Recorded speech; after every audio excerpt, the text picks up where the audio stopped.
C'est une vingtaine de journalistes gabonais issus des différentes branches de la profession, presse écrite, audiovisuelle et en ligne, qui viennent d'être revigorés à l'issue d'une prestigieuse formation organisée du 7 au 18 juillet 2025 par le ministère de la Communication et des Médias en collaboration avec l'ambassade de France au Gabon et l'organisation non gouvernementale Médias et Démocratie. Pour la clôture de cette formation, le ministère de la Communication et des Médias, via son secrétaire général, en lieu et place du ministre empêché, a congratulé l'initiative. Au nom de Monsieur le ministre de la Communication et des Médias, Monsieur Paul-Marie Ngonjo, je tiens à remercier l'ambassade de France, l'ensemble des formateurs, ainsi que la plateforme Médias et Démocratie d'avoir accepté de nous accompagner dans l'organisation de la présente session qui s'achève aujourd'hui et qui a eu pour thème journalisme et processus électoraux, traiter, décrypter et contextualiser l'actualité. Mesdames et messieurs les journalistes, chers confrères et consoeurs, durant 15 jours, vous avez été formés au titre de renforcement des capacités aux techniques de traitement, décryptage et contextualisation de l'information en lien avec les processus électoraux. Au moment où le Gabon s'apprête à organiser les premières élections législatives, locales et sénatoriales, devant conduire à la constitution des conseils locaux et du nouveau Parlement de la Ve République, les autorités du ministère de la Communication et des Médias comptent sur vous pour appliquer tous les prérequis que vous avez reçus au cours de cette formation.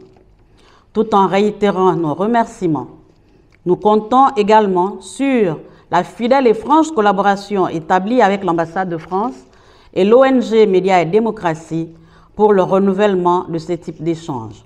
Avec pour double thème traiter, décrypter et contextualiser une actualité ainsi que journalisme et processus électoraux, ces hommes et femmes de l'information viennent de renforcer leurs capacités professionnelles par des experts pour une diffusion de l'information en droite ligne avec l'éthique et la déontologie exigées par le métier.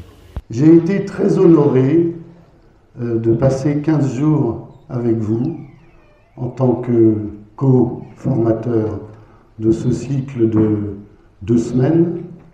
Nous avons traité ensemble le traitement de l'information et les enjeux pour les journalistes gabonais en période électorale, qui fut aussi le thème de la conférence que nous avons eue tous ensemble hier. Honoré parce que vous avez fait preuve d'engagement, vous avez été pugnace, vous avez été assidu, et j'ai moi-même beaucoup appris auprès de vous, à la fois sur le journalisme et en particulier sur le journalisme en Afrique. Il faut dire que c'est dans l'esprit, depuis sa création en 2016, de Médias et Démocratie d'être au service des journalistes professionnels africains.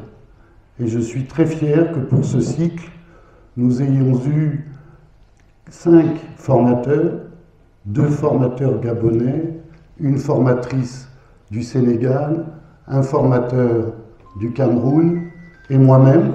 Vous voyez que sur 5 formateurs, 4 sont africains et ça, c'est l'esprit fondamental de Médias et Démocratie. La géopolitique actuelle du monde, le changement du régime à la tête du Gabon exige une analyse rigoureuse et lucide de l'information pour éclairer l'opinion publique et non l'induire en erreur à travers des fake news.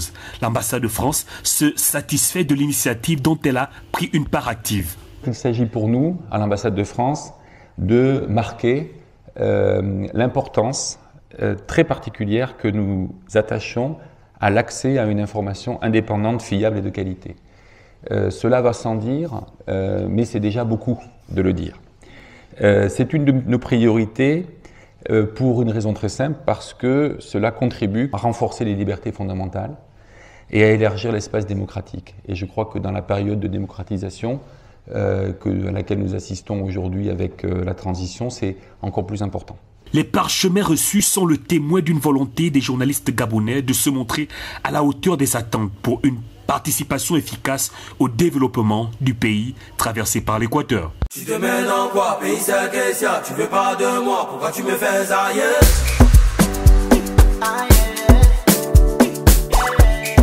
Damn, sir, on the